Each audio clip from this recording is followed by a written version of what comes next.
வணக்கம் நண்பர்களே, இந்த புத்தம் புதிய காணொளியில் உங்கள் அத்துணை பேரையும் சந்திப்பதில் மிக்க மகிழ்ச்சி கொள்கிறேன். இன்றைக்கு கடவுளின் கணக்கு, இதில் பல ராசிகளை பற்றி பேசிட்டு வந்தோம். கடவுளின் கணக்கு, நம்ம என்னென்னமோ கணக்கு, நம்ம மனசில் என்னென்னமோ எண்ணங்கள், இப்படி செய்யலாம், புத்திசாலித்தனத்தை யூஸ் பண்ணி அப்படி பண்ணலாம், இப்படி போகலாம், இப்படி செய்யலாம், இது கரெக்டாக வரும், அப்படி மூளையை பிசைஞ்சு நம்ம போடக்கூடிய கணக்கெல்லாம் ஒரே நொடியில் கடவுள் வந்து ஊசியை எடுத்து பலூனை வெடிக்க பண்ண மாதிரி பண்ணிட்டு போயிடுறாரு. கடவுளின் கணக்கு தான் என்ன? நம்முடைய வாழ்க்கை எதை நோக்கி பயணிக்குது, நம்ம என்ன செய்யணும், எதை செஞ்சால் நமக்கு நிம்மதி என்பது கிடைக்கும், எங்கே கிடைக்கும்? அந்த வரிசையில் இன்னைக்கு மீனராசிக்கு கடவுளின் கணக்கு என்ன, பிறப்பு ரகசியம் என்ன, தனித்துவங்கள் என்ன? மீனராசிக்கு இதுதான் இனிமேல் நடக்க போகுது. அடுத்த 1.5 வருஷத்துலேருந்து 2 வருஷம் வரைக்கும் மீனராசிக்கு எது நடக்கும், பரிகாரங்கள் என்ன, இதை பற்றி பேசலாம் வாங்க. மீனராசி காலபுருஷனுடைய 12ஆம் வீடு மீனராசி. இந்த ராசி சாதாரணப்பட்ட ராசி இல்லைங்க, இதை மட்டும் நான் உண்மையாக சொல்லிக்கிறேன். அதாவது 12 ராசிகளில் மோட்சஸ்தானம்னு சொல்லக்கூடிய ஒரு ராசி. பிறவி என்பது ஆரம்பமாவது மேஷம் அப்படின்னா அது முடியுங்கின்றது அப்படிங்கிறது மீனம். இந்த மீனராசியில் மிகப்பெரிய சித்தர்கள், மகான்கள், இந்த பூமியில் பிறந்த மிகப்பெரிய மகரிஷிகள், அவதார புருஷர்கள் எல்லாம் இந்த மீனராசியில் பிறந்திருக்காங்க. அப்படிப்பட்ட மீனராசி. இந்த மீனராசியில் சுக்கிரன் காமத்தை ஊற்றுவிக்கக்கூடிய, உலக அத்தனை விஷயங்கள் மீதுமான ஆசையை ஊற்றுவிக்கக்கூடிய, படைப்பை ஊற்றுவிக்கக்கூடிய, கிரியேட்டிவிட்டி என்று சொல்லக்கூடிய கற்பனை வளத்தை ஊற்றுவிக்கக்கூடிய, கிரியேஷன் அதை ஏற்படுத்தக்கூடிய சுக்கிரன் வந்து இங்கே உச்சம் பெறுகிறார். இந்த சுக்கிரன் உச்சம் பெறக்கூடிய இந்த இடத்துல மீனராசியில் குரு ஆட்சி பெற்று, அதே மாதிரி புதன் காலபுருஷனுடைய 3ஆம் வீட்டிற்கும் 6ஆம் வீட்டிற்கும் அதிபதியான புதன் இங்கே நீச்சம் பெறுவார். ஒரு மாதிரியான வீடு இது. அதாவது பூரட்டாதி நட்சத்திரம் 4ஆம் பாதம் தொடங்கி உத்தரட்டாதி நட்சத்திரம் 4 பாதங்களும் ரேவதி நட்சத்திரம் 4 பாதங்களும் முடிய இந்த மீனராசியுடைய பிறப்பு ரகசியம். இது நீர் ராசி அப்படிங்கிறதுனாலையோ என்னமோ இவங்களுடைய எண்ணங்களும் நீர் மாதிரி தான் இருக்கும், ஒரு இடத்துல நிற்காது, ஓடிக்கிட்டே இருக்கும். அதே மாதிரி மீனராசிக்கு பார்த்தீங்கன்னா கடுமையான மனசில் வந்து என்னென்னமோ தேவையில்லாத குழப்பங்கள் வர்றது இயல்பு. அதை பற்றி கவலைப்படுறதுக்கு ஒன்றுமே இல்லை, இது படைப்பிலேயே அப்படி தான். மீனராசியை பொறுத்த வரைக்கும் ரொம்ப மென்மையான மனிதர்கள். ஆரம்பத்தில் கம்முன்னு இருந்தாலும் இந்த மென்மையான மனிதர்களுக்குள்ள ஒரு நரசிம்ம அவதாரம் இருக்குது அப்படிங்கிறத நம்ம புரிஞ்சுக்கிறதுக்கு சில வருஷங்கள் பிடிக்கும். அந்த நரசிம்ம அவதாரத்தை ஒரு தடவை நீங்கள் பார்த்துட்டீங்க அப்படின்னா மீனராசியை பற்றின உங்களுடைய ஒப்பீனியன், உங்களுடைய இது எல்லாமே மாறிடும். இதுதான் உண்மை. மீனராசிக்கு பிறப்புடைய ரகசியம் என்ன அப்படின்னா, மற்றவர்களால் ஏமாற்றப்படக்கூடிய யோகம் என்பது மீனராசிக்கு பிறப்பிலேயே உண்டு.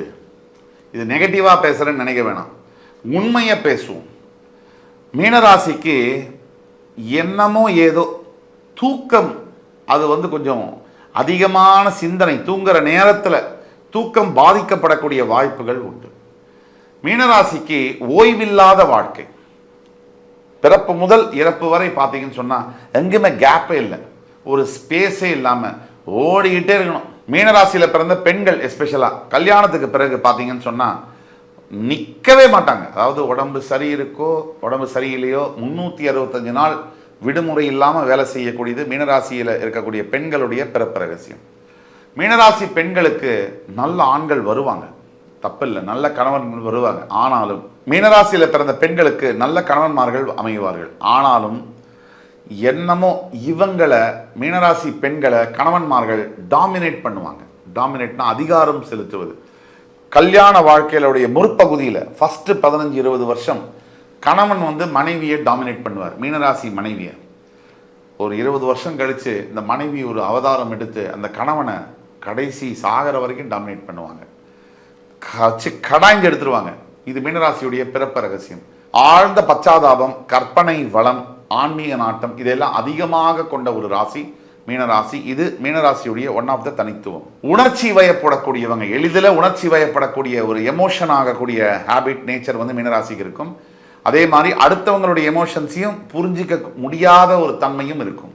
இவங்க உணர்ச்சி வசப்படுவாங்க, மற்றவங்களோட உணர்ச்சியை புரிஞ்சுக்கிறதுல நிறைய கேப் இருக்கும். டோட்டலாக புரிஞ்சிக்கவே முடியாது இவங்களால் அப்படின்னு சொல்ல முடியும். ஆன்மீக ரீதியான விஷயங்களில், மத வழிபாடுகளில் மீனராசிக்கு வந்து அதிகமான ஈடுபாடு இருக்கும். அதே மாதிரி ஆன்மீக ஸ்தலங்களுக்கு போகணும், கோவிலுக்கு போகணும், அது பைத்தியமாகவே இருப்பாங்க. நான் எப்போ பாரு கோவிலுக்கு தான் போகணும், சினிமா தேட்டர் ஹாலு மாலெல்லாம் இவங்களுக்கு கிடையாது. கோவில் கோவில் கோவில், இதுதான் எங்களுடைய வாழ்க்கை.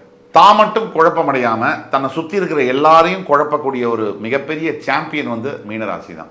அருமையான குணம் கொண்டவர்கள், நல்ல ஒரு கேரக்டர்லாம் பார்த்தீங்கன்னா சுத்தமாக இருக்கும், அதுதான் மீனராசி. நல்ல குணம் கொண்டவர்கள், ஆனால் வாழ்க்கையில் நிறைய கஷ்டமும் படக்கூடியவர்கள் இதே மீனராசிக்காரங்க தான். குரு பகவான் ஆட்சி பெறக்கூடிய வீடு அப்படிங்கிறதுனாலயோ என்னமோ தெரியாது, அதிகமான நல்ல எண்ணங்களை கொண்டவர்கள் மீனராசிக்காரர்கள். மீனராசிக்காரங்களுக்கு வெற்றிக்கான சூட்சமம் என்ன?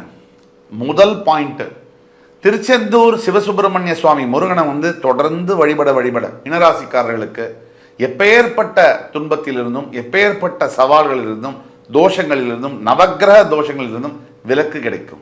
யாரை நம்பணுமோ அவங்கள மட்டும் நம்பி செயல்படுவது நல்லது. எல்லாரையும் வெளுத்ததெல்லாம் பாலன் நம்பி ஒரு பிஸ்னஸாக இருக்கட்டும், வேலை செய்கிற இடமா இருக்கட்டும், வீட்லையாக இருக்கட்டும், எல்லாரையும் கண்மூடித்தனமாக நம்புவதை நிறுத்தணும். நீங்கள் வெளிப்படையாக இருக்கிறது தப்பே இல்லை, ஆனால் ரகசியங்களை வெளியில் பகிராமல் இருக்கணும். அதில் நீங்கள் ஏற்கனவே கெட்டிக்காரங்க தான் எனக்கு தெரியும். இருந்தாலும் தேவையுள்ள மனிதர்கள்ட்ட ரகசியமாக வச்சுக்கிறதும் தேவையில்லாதவங்கள்ட்ட ரகசியத்தை பகிர்ந்துக்கிறதும் உங்களுடைய ஒரு குணாதிசயம். இதை நீங்கள் மாற்றிக்கணும். எப்போவுமே நீங்கள் உங்களுக்காக ஒரு விஷயம் தெரியலன்னா, தெரிஞ்ச அனுபவசாலி யாராவது ஒருத்தவங்க சொல்கிறாங்கன்னா அதை கேட்டு நடந்துக்கணும். அதை விட்டுட்டு தலையை விட்டுட்டு வாழை பிடிக்க கூடாது. அதே மாதிரி இப்போ தற்சமயம் 2.5 வருஷம் ஜென்ம சனி உங்களுக்கு நடக்குது. 7.5 சனியில் பீக் பீரியடு. இந்த சமயத்தில் பண விஷயத்தில் எக்ஸ்ட்ரா கேர்ஃபுல்லாக இருக்கணும். எந்த பணத்தையும் யார்கிட்டையும் தேவையில்லாமல் வாங்குறதோ, கடன் வாங்குறதோ, கொடுக்கறதோ எல்லாமே மிகப்பெரிய ஆபத்தை விளைவிக்கும். பண விஷயங்களில் ரொம்ப ரொம்ப எச்சரிக்கையாகவும் கவனமாகவும் இருப்ப வேண்டியது உங்களோட கடமை. மீனராசிக்கு அடுத்த 1.5லேருந்து 2.5 வருஷம் வரைக்கும் இனிமேல் இதுதான் நடக்கும். என்ன நடக்கும்? இப்போ தற்சமயம் ஜென்ம சனி நடக்குது மீனராசிக்கு. இன்னும் 2 வருஷ காலம் ஜென்ம சனி இருக்குது. இந்த காலகட்டத்தில் முதல்ல சாதாரணமாகவே மனசில் அதிகமான குழப்பங்கள் வரக்கூடிய மீனராசிக்கு வேலை செய்யக்கூடியதில் பாதகங்கள், தேவையில்லாத பிரச்சனை, சுப்பீரியர் ஆஃபீஸரோட மோதல், வீட்டில் குடும்பத்தில் கணவன் மனைவியோட, மனைவி கணவனோட சச்சரவு, குழந்தைகளுடைய உடல் நலத்தில் பிரச்சனைகள், இப்படி தொடர்ந்து சனீஸ்வர பகவான் உங்களை ஆக்கப்பைடாக ரெஸ்ட்லெஸ்ஸாக வச்சுருப்பார். அதில் கொஞ்சம் கூட டவுட்டே தேவையில்லை. ஆனால் இதோட முடிஞ்சிருமா அப்படின்னு கேட்டிங்கன்னா நல்லா யோசிச்சுக்கோங்க. இந்த மாதிரி கஷ்டங்கள் தான் ஒரு மனிதனை மிகப்பெரிய ஒரு நிலைக்கு எடுத்து செல்கிறது அப்படிங்கிறத மறுக்கவே முடியாது யாராலையும். சும்மா சுகமாக இருக்கிறவங்க அங்கேருந்து நகரவே முடியாது. நிறைய கஷ்டப்படுறவங்க, அனுபவப்படுறவங்க தான் அடித்து உதச்சிட்டு மேலே வந்து ஜெயிச்சு உலகத்துக்கே தன்னை யாருன்னு ப்ரூவ் பண்ணி காமிப்பாங்க. அந்த அளவில் மீனராசிக்கு வந்து இப்போ பிரச்சனைகள் இருக்குது. மனதளவில் தான் முதல்ல அட்டாக் பண்ணுவார் சனி பகவான். சந்திரன் மீனத்தில் இருந்தால் அது மீனராசி. அந்த சந்திரனை சனி பிடிக்கிறது தான் ஜென்ம சனி. அந்த சந்திரனை சனி பிடிச்சாச்சுன்னா மனசை வந்து சனி பிடிச்சாச்சுன்னு அர்த்தம். அப்போ மனசை பிடிக்கக்கூடிய சனி மனசை ஆப்ரேட் பண்ண விடாமல் அப்படியே முடக்குவார். மனசில் இருக்கக்கூடிய எண்ணங்களை தவறாக இது பண்ணுவார். அதே மாதிரி தடை தாமதங்களை ஏற்படுத்துவார். இது தொடர்ந்து சனி செய்யறதுக்கு தான் அவரோட வேலையே. இந்த திருமணம் போன்ற விஷயங்களில் வந்து ஏற்கனவே பின்னடைவு இருக்குது அப்படின்னா திருப்பி அது மேலே போய் பாயக்கூடாது. நேரம் சரியில்லைங்கிற போது நம்ம பதுங்கி தான் ஆகணும். நம்ம வந்து பொறுமையாக இருந்து தான் ஆகணும். வேறு வழியே கிடையாது. பொறுமையாக நம்ம இலக்கை நோக்கி ஒவ்வொரு அடியாக எடுத்து வைக்கணும். அவசரப்பட்டோ இது பட்டோ ஒன்றும் நடக்க போகிறதுல மாறுதல்கள் வராது. தெய்வ நம்பிக்கை, இறை வழிபாடு மூலியமாக தான் நம்மளுடைய சிந்தனையிலும் மாற்றம் வரும், நம்முடைய செயல்களிலும் மாற்றம் வரும், வாழ்க்கையிலும் மாற்றம் வரும். சனி பகவான் உங்கள் ஜென்மராசியிலிருந்து 3ஆம் இடத்தை பார்க்கறதுனால கொஞ்சம் கௌரவமான பதவிகள்லாம் கூட வரும். அதே மாதிரி அவருடைய 7ஆம் பார்வையினால் வீட்டில் சண்டை சச்சரவு, கருத்து வேறுபாடுகள் வரக்கூடிய வாய்ப்புகள் சாதாரணமாகவே எந்த வீட்லேயுமே நல்லா இருக்கிற நேரத்திலேயே கணவன் மனைவிக்குள்ள பிரச்சனை வர காலகட்டங்களில் நம்ம இருக்கும். இப்போ ஜென்மசனி காலகட்டங்களில் கணவன் மனைவிக்குள்ள பிரச்சனை வருதுன்னா அதை நினச்சி நம்ம ஆச்சரியப்படுறதுக்கோ இல்லை வந்து பயப்படுறதுக்கோ ஒன்றுமே இல்லை. மனைவினாலே பிரச்சனை தான், கணவன்னாலே பிரச்சனை தான், குடும்ப வாழ்க்கையினாலே தொந்தரவுகள் தான். அதெல்லாம் இருந்தும் அதில் ஒரு சுகம் இருக்குது, அதில் ஒரு இன்பம் இருக்குது. அதனால் நம்மளுடைய வாழ்க்கையில் நல்லதை எடுத்துப்போம், கெட்டதை விட்டுருவோம். சனி பகவான் 10ஆம் பார்வையாக உங்கள் ராசியுடைய 10ஆம் வீட்டை பார்ப்பதனால உங்களுக்கு கொஞ்சம் பதவி உயர்வு அதெல்லாம் கிடைக்கக்கூடிய வாய்ப்புகள் உண்டு. வெளிநாடு செல்லக்கூடிய வாய்ப்புகள், இருக்கிற இடத்துலேருந்து டிரான்ஸ்ஃபர் ஆகி ப்ரமோஷனோட இன்னொரு மாநிலத்துக்கு போகக்கூடிய வாய்ப்புகள்லாம் அமையும். வீடு கூட மாற்றக்கூடிய நிலைமைகள் வரும்.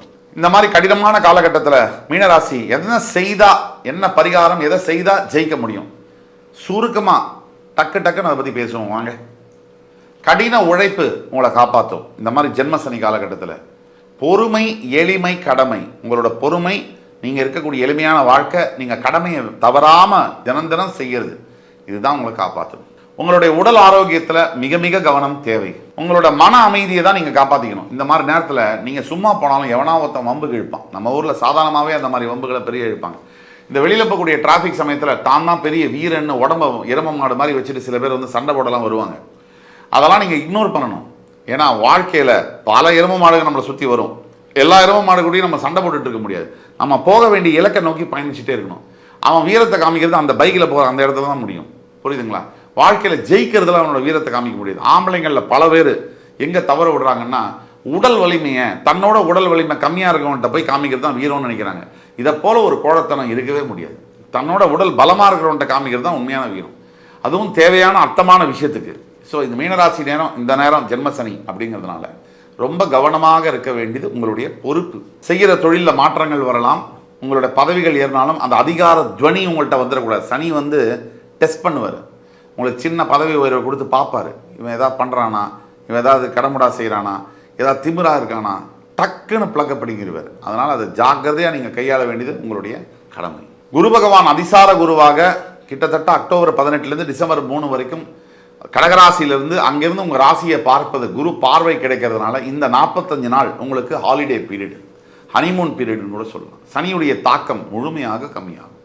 உங்களுக்கு மிகப்பெரிய அளவில் மனசில் உற்சாகம் தெளிவுலாம் பிறக்கும். இந்த நேரத்தில் டக்குன்னு முக்கியமான முடிவுகளை 1-2 முடிவுகளை எடுத்து வச்சுக்கிறது நல்லது. பரிகாரம்னு எடுத்தோம்னா விஷ்ணு சஹஸ்ரநாமம் இதை வந்து நீங்கள் தினமும் காதால் கேட்டாலே போதும். சரி, எதுவுமே எனக்கு வாயில் சொல்லணும் அப்படின்னா ஓம் நம சிவாய நமக, இந்த தாரக மந்திரம் இது உலகத்தில் இருக்கக்கூடிய இந்து மதத்தில் இருக்கக்கூடிய அத்தனை பேருடைய தாரக மந்திரம். இந்த மந்திரத்தை மட்டும் நீங்கள் வாயில் ஜபிச்சாலே போதும், உங்களுக்கு எண்ணற்ற பலன்கள் கிடைக்கும். இல்லை நான் சிவன் பக்தன் இல்லை விஷ்ணு பக்தன் அப்படின்னா ஓம் நமோ நாராயணாய நமக, இந்த 2 மந்திரம் தான் தாரக மந்திரங்கள். இதை வந்து ஹரியும் சிவனும் ஒன்று, அறியாதவன் வாயில் மண்ணு அப்படின்னு சொல்லி ஒரு பழமொழியே இருக்குது. ஆனால் நீங்கள் வந்து யார் பக்தராக இருந்தால் அதை பற்றி பிரச்சனை இல்லை. கடவுளை எந்த முறையில் வேணால் நீங்கள் வழிபடலாம். ஆனால் உண்மையான பக்தி உங்கள்கிட்ட இருக்கா, அதுதான் முக்கியமான பாயிண்ட்டு. நிறைய இந்த மாதிரி ஏழரை சனி ஜென்மசனி காலகட்டங்களில் தான தர்மங்களை மேற்கொள்ள வேண்டியது பெரியவங்க சொல்லிட்டு போயிருக்கிற ஒரு உண்மை. தான தர்மங்கள் அப்படின்னா 10 கோடி வச்சுட்டு 10 ரூபாய் தானம் பண்ணுறது பாவம். உங்களுக்கேற்ற உங்கள் வசதிக்கேற்ற தான தர்மத்தை நீங்கள் செய்யணும். இதை மனசில் வச்சுக்கோங்க. அடுத்தவங்களை பார்த்து என்றைக்குமே யாருமே ஏளனப்படுத்தக்கூடாது.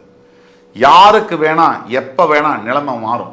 அதாவது இங்கிலீஷில் சொல்லுவாங்க, when the ant is dead the bird eats the ant, when the bird is dead the ant eats the birdம்பாங்க. அதனால் சுழற்சி தான், வாழ்க்கையே ஒரு சுழற்சி தான். இன்றைக்கி யார் கீழே இருக்காங்களோ அவங்க நாளைக்கு மேலே வருவாங்க. இன்றைக்கி யார் மேலே இருக்காங்களோ அவங்க நாளைக்கு கீழே வரலாம். எப்போவுமே இதை வந்து அப்படியே பேலன்ஸ் பண்ணிக்கிறது ரொம்ப ரொம்ப முக்கியமானது. தோல்வியை விட வெற்றியை கையாளுறது ரொம்ப கஷ்டம். ஒட்டுமொத்த மீனராசி நேயர்களுக்கும் நாம் சொல்லக்கூடிய பரிகாரமானது ஓம் விருஷபத்வஜாய வித்மஹி கிருணி ஹஸ்தாய தீமஹி தன்னோ குரு பிரச்சோதயாத், இது குரு பகவானுடைய காயத்ரி மந்திரம். ஓம் காகத்வஜாய வித்மஹி கட்கஹஸ்தாய தீமஹி தன்னோ மந்த பிரச்சோதயாத், இது சனி பகவானுடைய காயத்ரி மந்திரம். இந்த 2 காயத்ரி மந்திரத்தையும் குறைஞ்சபட்சம் 21 முறை சொல்லும் போது டெய்லி குளிச்சுட்டு உங்களுடைய சகல விதமான தோஷங்களும் நீங்கும்.